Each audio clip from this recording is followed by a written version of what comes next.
Évangile selon Matthieu, chapitre 22. Jésus, prenant la parole, leur parla de nouveau en parabole, et il dit : Le royaume des cieux est semblable à un roi qui fit des noces pour son fils. Il envoya ses serviteurs appeler ceux qui étaient invités aux noces, mais ils ne voulurent pas venir. Il envoya encore d'autres serviteurs en disant : Dites aux conviés : Voici, j'ai préparé mon festin, mes bœufs et mes bêtes grasses sont tués, tout est prêt, venez aux noces. Mais sans s'inquiéter de l'invitation, ils s'en allèrent, celui-ci à son champ, celui-là à son trafic.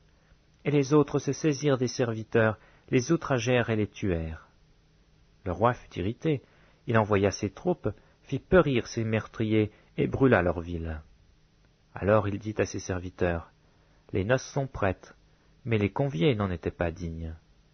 Allez donc dans les carrefours et appelez aux noces tous ceux que vous trouverez. Ses serviteurs allèrent dans les chemins, rassemblèrent tous ceux qu'ils trouvèrent, méchants et bons, et la salle des noces fut pleine de convives. Le roi entra pour voir ceux qui étaient à table, et il aperçut là un homme qui n'avait pas revêtu un habit de noces, et lui dit : Mon ami, comment es-tu entré ici sans avoir un habit de noces ? Cet homme eut la bouche fermée. Alors le roi dit aux serviteurs : Liez-lui les pieds et les mains, et jetez-le dans les ténèbres du dehors, où il y aura des pleurs et des grincements de dents, car il y a beaucoup d'appelés, mais peu d'élus.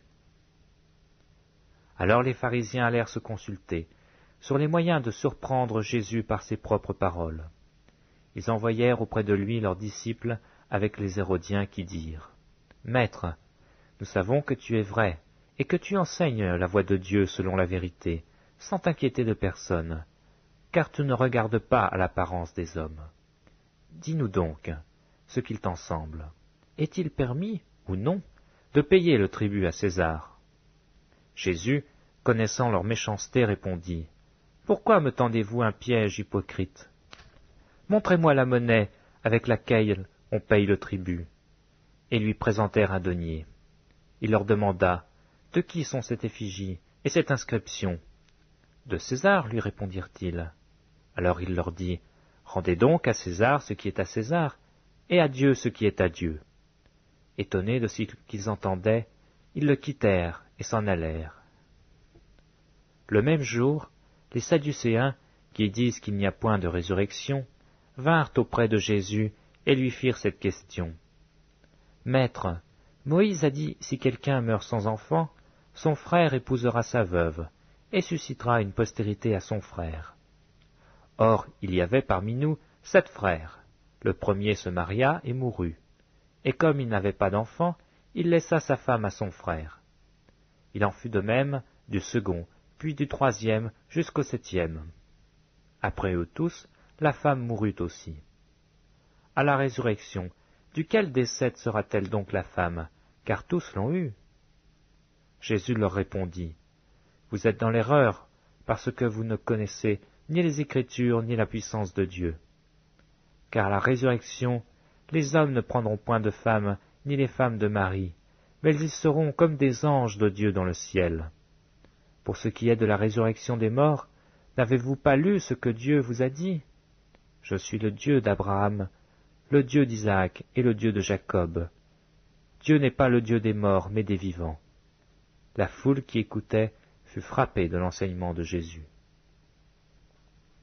Les pharisiens, ayant appris qu'il avait réduit au silence les Sadducéens, se rassemblèrent.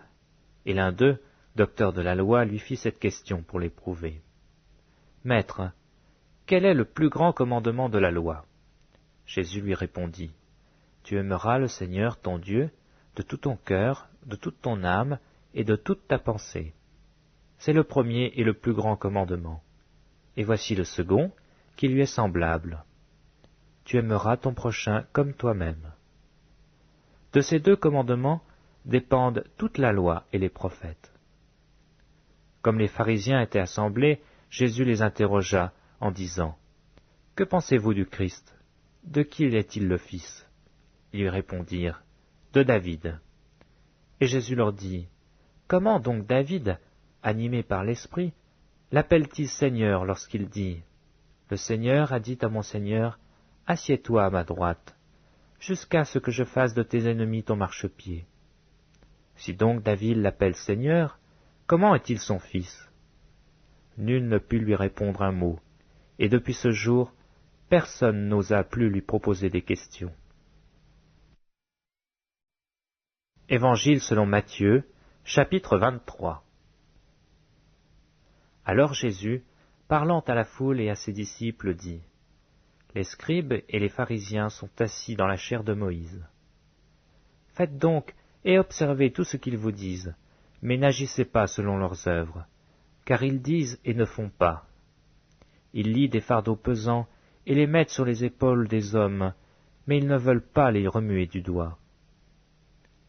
Ils font toutes leurs actions pour être vus des hommes. Ainsi, ils portent de larges phylactères et ils ont de longues franges à leurs vêtements. Ils aiment la première place dans les festins et les premiers sièges dans les synagogues. Ils aiment à être salués dans les places publiques et à être appelés par les hommes « Rabbi, Rabbi ». Mais vous, ne vous faites pas appeler Rabbi, car un seul est votre maître, et vous êtes tous frères. Et n'appelez personne sur la terre votre Père, car un seul est votre Père, celui qui est dans les cieux. Ne vous faites pas appeler directeur, car un seul est votre directeur, le Christ. Le plus grand parmi vous sera votre serviteur. Quiconque s'élèvera sera abaissé, et quiconque s'abaissera sera élevé. Malheur à vous, scribes et pharisiens, hypocrites, parce que vous fermez aux hommes le royaume des cieux. Vous n'y entrez pas vous-même, et vous n'y laissez pas entrer ceux qui veulent entrer. Malheur à vous, scribes et pharisiens hypocrites, parce que vous dévorez les maisons des veuves, et que vous faites pour l'apparence de longues prières. À cause de cela, vous serez jugés plus sévèrement. Malheur à vous, scribes et pharisiens, parce que vous courez la mer et la terre pour faire un prosélyte, et quand il l'est devenu, vous en faites un fils de la géhenne 2 fois plus que vous.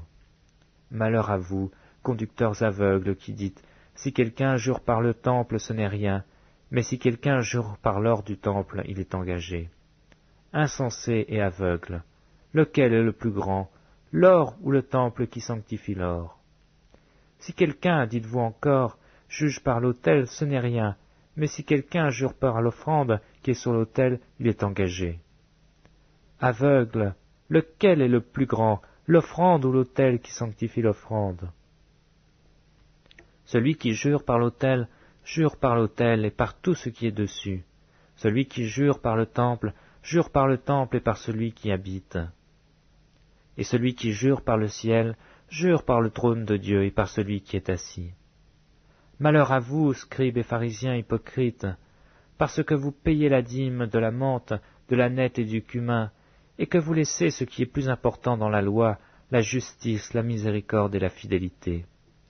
C'est là ce qu'il fallait pratiquer, sans négliger les autres choses.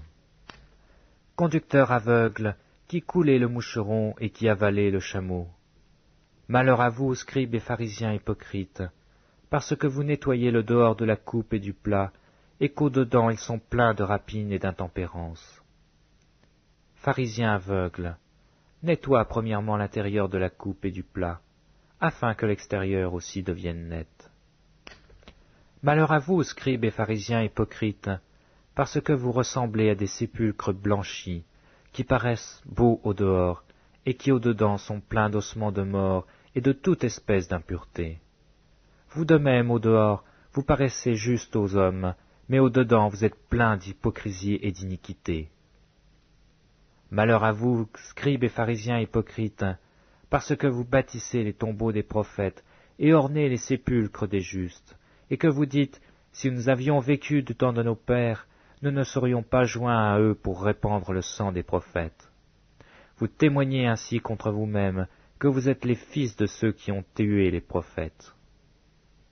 Comblez donc la mesure de vos pères, serpents, race de vipères, comment échapperez-vous au châtiment de la géhenne?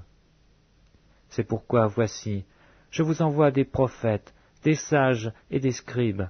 Vous tuerez et crucifierez les uns, vous battrez de verges les autres dans vos synagogues, et vous les persécuterez de ville en ville, afin que retombe sur vous tout le sang innocent, répandus sur la terre, depuis le sang d'Abel et le juste jusqu'au sang de Zacharie, fils de Baraki, que vous avez tué entre le temple et l'autel. Je vous le dis en vérité, tout cela retombera sur cette génération. Jérusalem, Jérusalem, qui tue les prophètes et qui lapide ceux qui te sont envoyés, combien de fois ai-je voulu rassembler tes enfants, comme une poule rassemble ses poussins sous ses ailes, et vous ne l'avez pas voulu. Voici, votre maison vous sera laissée déserte. Car je vous le dis, vous ne me verrez plus désormais, jusqu'à ce que vous disiez, béni soit celui qui vient au nom du Seigneur.